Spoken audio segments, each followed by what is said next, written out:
तो अगर आप अपनी म्यूजिक प्रोडक्शन की जर्नी स्टार्ट करने वाले हो और अगर आप कंफ्यूज्ड हो कि भाई मेरे लिए right digital audio work station यानी कि म्यूजिक का सॉफ्टवेयर कौन सा है, तो ये बिल्कुल सही वीडियो पे आके आप रुके हो, क्योंकि आज की वीडियो के अंदर मैं आपको इन डेप्थ तरीके से बताऊंगा कि पिछले 15 साल में मैंने इन सारे डॉ को यूज करा है और इसमें से आपके लिए बेस्ट डॉ कौन सा है। तो म्यूजिक प्रोडक्शन की जर्नी स्टार्ट करने से पहले हर एक म्यूजिशियन की एक बहुत बड़ी कंफ्यूजन होती है कि भाई मेरे लिए सबसे बेटर DAW कौन सा होगा, यानी कि म्यूजिक सॉफ्टवेयर कौन सा बेस्ट होगा। तो मैंने पिछले 15 साल से ये सारे DAW को यूज करा हुआ है और मैं इन डेप्थ तरीके से आपको ये बताने वाला हूं आज कि आपके लिए best digital audio work station कौन सा है। तो जो सबसे पहले डॉ की हम बात करने वाले हैं उसका नाम है बैंडलैब। तो बैंडलैब एक ऐसा डिजिटल ऑडियो वर्क स्टेशन है जिसको आप अपने ब्राउजर पर रन कर सकते हो, अपने फोन पर रन कर सकते हो और ये टोटली फ्री है। डेफिनेटली आपको एड्स देखने को मिलती है बट आपको इनिशियली ऐसे कोई पेमेंट नहीं करनी होती इनके बेसिक फीचर्स को यूज करने के लिए। अब ये किन टाइप की ऑडियंस के लिए सबसे बेस्ट रहेगा? अगर आप एक कैजुअल म्यूजिशियन हो, कभी हल्का बहुत प्रोडक्शन सीखना चाहते हो, हल्की सी वोकल रिकॉर्डिंग ट्राई करना चाहते हो, हल्का सा उस पर ऑटो ट्यून इफेक्ट निकाल के ये देखना चाहते हो कि भाई उस म्यूजिक के साथ मेरा वोकल कैसे साउंड करेगा, then this thing is for you. बहुत सारे म्यूजिशियन जब अपनी म्यूजिक प्रोडक्शन की जर्नी स्टार्ट करते हैं तो वो कई बार बैंडलैब को यूज करना प्रेफर करते हैं क्योंकि ये फ्री है। तो इस वजह से आपको इनिशियली कोई कॉस्टिंग नहीं देनी, बट आप इसे सीखना थोड़ा बहुत स्टार्ट कर सकते हो। इस डॉ के अंदर आपको बहुत सारी साउंड्स देखने को मिलेगी, बहुत सारे इंस्ट्रूमेंट्स देखने को मिलेंगे, वो भी फ्री में। और इस डॉ के अंदर आप प्रॉपर गाने को क्रिएट करके MP3 या FAV फाइल में एक्सपोर्ट भी कर सकते हो और उनको रिलीज भी कर सकते हो। तो अब बात करते हैं कि इस डॉ की मेजरली प्रॉब्लम्स क्या क्या है। पहली बात तो ये डॉ आपके ब्राउजर में चलता है, तो कभी कभी थोड़ा मेरे को लैगी फील होता है और बहुत ज़्यादा फास्ट नहीं है।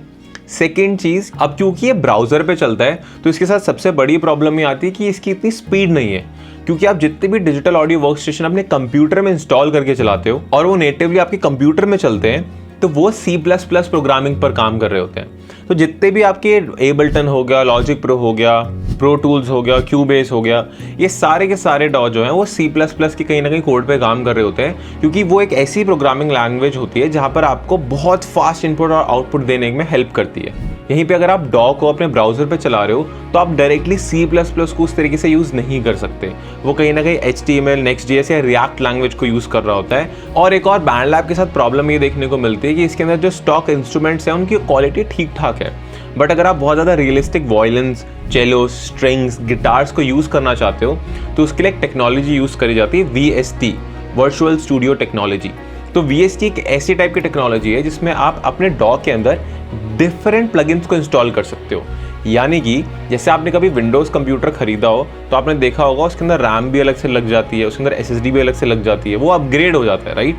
वैसे ही यहाँ पे अगर आप मैकबुक खरीदते हो आज के टाइम पर तो वो ज़्यादा अपग्रेड नहीं होती, उसके अंदर बेसिक सी वैसी सी चीज़ें सेट होकर आती है। तो बैंडलैब के साथ भी ये है कि जो उसके अंदर इंस्ट्रूमेंट्स चल रहे हैं, जो उसके अंदर साउंड चल रही है, वो बैंडलैब जो प्रोवाइड कर रहा है वही चला सकते हो, बाहर से कोई भी VST प्लगइन नहीं डाल सकते उसके अंदर।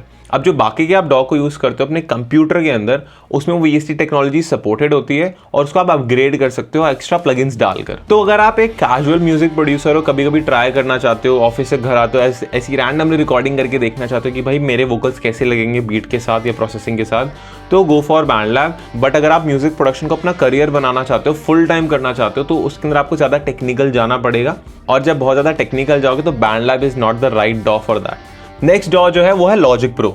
लॉजिक प्रो मैंने खुद बहुत ज़्यादा यूज़ करा हुआ है, प्लस कॉलेज के अंदर मैंने लॉजिक प्रो के एग्जाम्स भी दिए हुए हैं। लॉजिक प्रो के साथ वन ऑफ द बेस्ट चीज़ ये है कि उसका जो UI है ना भाई वो बहुत प्यारा है और उसका जो ऑर्गेनाइजेशन या सिस्टम बोल लो कि हर चीज़ कहाँ होगी कहाँ नहीं होगी, वो बहुत प्यारे तरीके से डिज़ाइन करा हुआ है। और अगर आप लोग बॉलीवुड म्यूज़िक को क्रिएट करना चाहते हो तो उसकी जो स्टॉक साउंड्स की लाइब्रेरी है, जिसमें गिटार हो गया, फ्लूट हो गया, बहुत जापानीज इंस्ट्रूमेंट हो गए, बहुत ट्रेडिशनल इंस्ट्रूमेंट्स हो गए, वो बहुत सारे हैं उसके अंदर जो फ्री में मिलते हैं। एक और चीज़ जो लॉजिक को बहुत ही क्लासी बना देता है वो है कि वो म्यूज़िक प्रोडक्शन से लेके जिंगल से लेके आपके फिल्म मिक्सिंग तक काम में आ सकता है।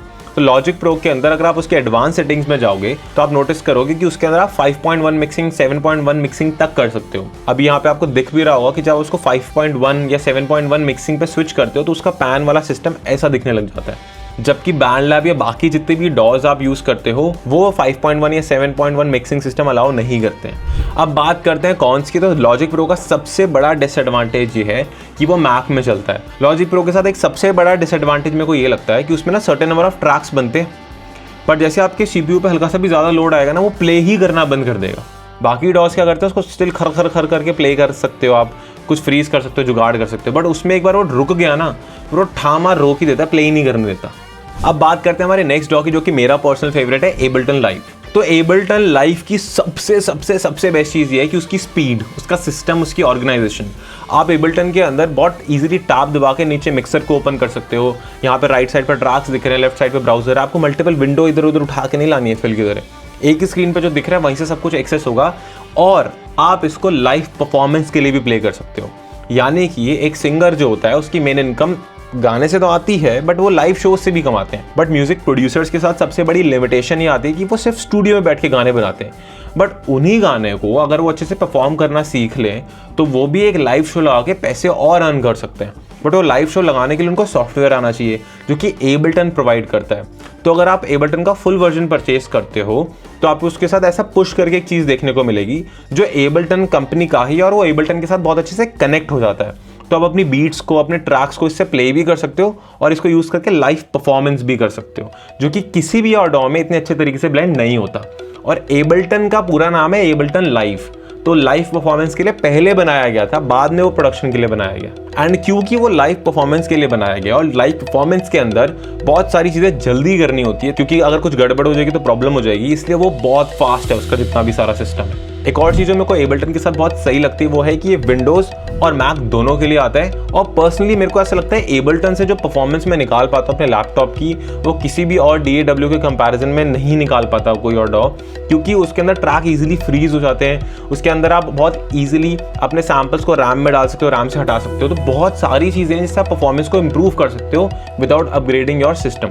तो सबसे बेकार चीज़ अब जो एबल्टन की लगती है वो है बहुत ज़्यादा एक्सपेंसिव है। अगर इसका कोई भी अपग्रेड आता है, लाइक एबल्टन 11 से आप 12 में जाते हो, 12 से 12.5, 12.3 में रह रहे हो तो कोई प्रॉब्लम नहीं है, बट जैसे 12 से 13 या 14 में जाओगे तो आपको एक्स्ट्रा पे करना पड़ता है। और हमने ऑलमोस्ट 18,000 या 15 से 20,000 तक कुछ अपग्रेडेशन फीस दी थी 11 से 12 में आने के लिए। एक और जो थोड़ी सी इशू है वो है ये दिखने में बकवास लगता है। ये भाई मेरा भी पर्सनल एक्सपीरियंस रह चुका है, क्योंकि जब मैंने प्रोडक्शन स्टार्ट करी थी तो मैंने FL से पहले एबल्टन ही डाला था, बट इसको देख के मेरे को लग रहा था मैंने कौन सी गूगल की एक्सेल शीट डाल ली, मैंने फटाफट हटाया और FL स्टूडियो डाल दिया था। बट क्योंकि कॉलेज में मेरे को इसके एग्जाम देने थे तो मैंने इसको जैसे तैसे ट्राई मार लिया, बट जब मैंने ट्राई करा तो भाई स्पीड मेरी बहुत बढ़िया होगी प्रोडक्शन की। बट ये इसका कौन है कि लोगों को इतना पसंद नहीं आता है देखने वाइज। अब बात करते हैं हमारे नेक्स्ट डॉ की, जो कि है FL स्टूडियो। तो FL स्टूडियो मेरा पहला प्यार है, यानी कि मेरा पहला सॉफ्टवेयर है जिसकी वजह से मैंने म्यूजिक प्रोडक्शन स्टार्ट करी थी। और मैंने मार्टिन गैरिक्स की एनिमल्स की वाली मेकिंग देखी थी, जिसको देखकर मैंने म्यूजिक प्रोडक्शन स्टार्ट करी थी। पियानो रोल की अगर हम बात करें, जिधर मोस्टली हम प्रोग्रामिंग करते हैं, वो FL का बहुत ज़्यादा प्यारा है। उसके अंदर बहुत सारे एडवांस फीचर्स हैं। साथ ही साथ एक और चीज़ जो मेरे को FL स्टूडियो की बहुत ज़्यादा बढ़िया लगती है वो ये है कि उसके अंदर जो स्टॉक जनरेटिव प्लगइन्स आते हैं जो साउंड्स को क्रिएट करने में मदद करते हैं, वो बहुत ही ज़्यादा बढ़िया है। यहीं पे एबल्टन की अगर मैं बात करूं तो उसके इतने अच्छे ऑडियो जनरेटिव प्लगइन्स नहीं है। ऑडियो इफेक्ट्स प्लगइन्स अच्छे हैं, बट जनरेट वाले बहुत सिंथेसाइजर और बेसिक्स हैं। यहीं पे FL स्टूडियो के अंदर फ्लेक्स करके एक प्लगइन आता है। अगर कोई भी बिगिनर उसको यूज़ कर रहा है भाई, उसमें सारी दुनिया की सारी साउंड है, स्ट्रिंग्स, गिटार, फ्लूट, सब कुछ।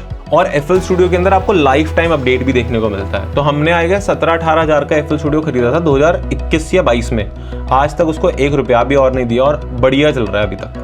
तो जितने भी हिप हॉप प्रोड्यूसर हैं, ट्रैप प्रोड्यूसर्स हैं, उनके लिए FL स्टूडियो बहुत ज़्यादा बढ़िया है और बहुत ज़्यादा सस्ते में आ जाता है। आजकल तो ये 3-4-5 हज़ार रुपये में भी मिल जाता है, तो ये बहुत बढ़िया है। तो बट इसके साथ एक थोड़ी बहुत प्रॉब्लम आती है, वो है कि ये मैक में अच्छा नहीं चलता।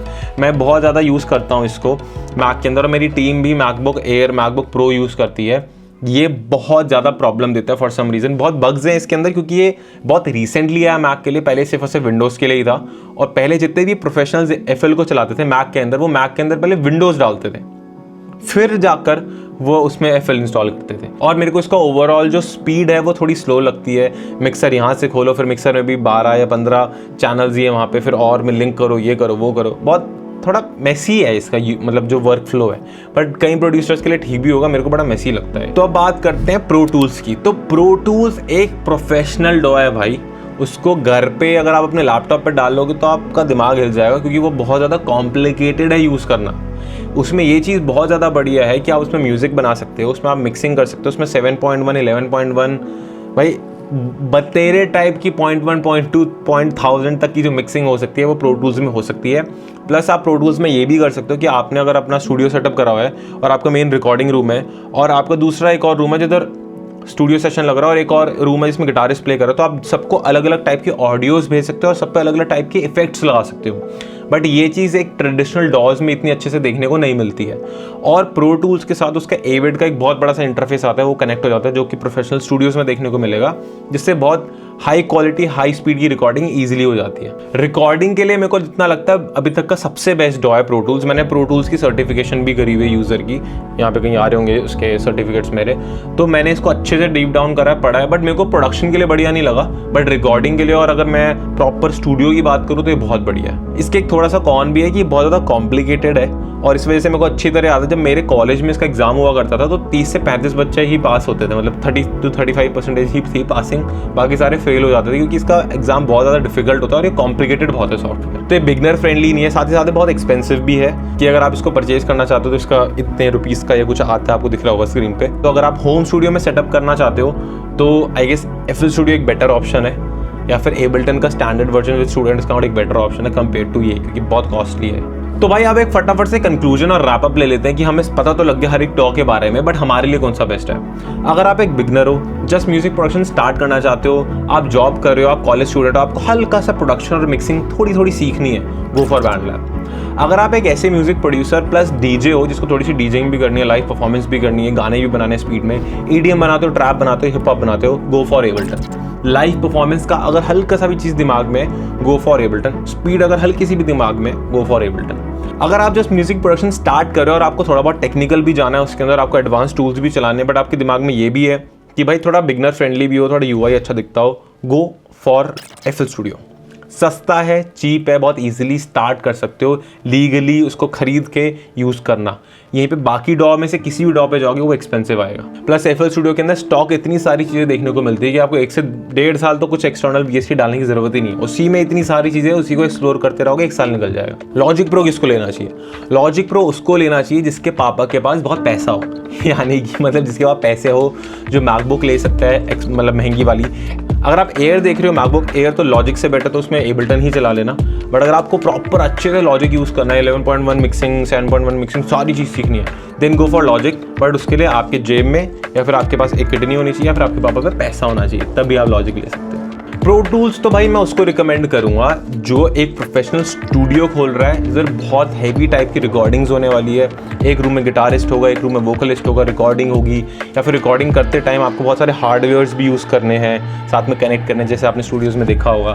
तो गो फॉर प्रो टूल्स, कोई दिमाग में चीज़ ही मत लगाओ, प्रो टूल्स के साथ जाओ। तो गाइज आई होप आपको वीडियो में समझ में आया होगा कि आपके लिए बेस्ट डॉ कौन सा है। अब इस बेस्ट डॉ के बाद अगर अपनी म्यूजिक प्रोडक्शन लर्निंग की जर्नी स्टार्ट करना चाहते हो तो फटाफट कांटेक्ट कर सकते हो इस नंबर के ऊपर। हमारा नया म्यूजिक प्रोडक्शन का बैच स्टार्ट होने वाला है। मिलते हैं बैच के अंदर, डिस्कशन करते हैं कि इन डॉज को ऑपरेट कैसे करा जाता है, म्यूजिक कैसे बनाया जाता है, और मिलते हैं नेक्स्ट वीडियो में। Bye bye.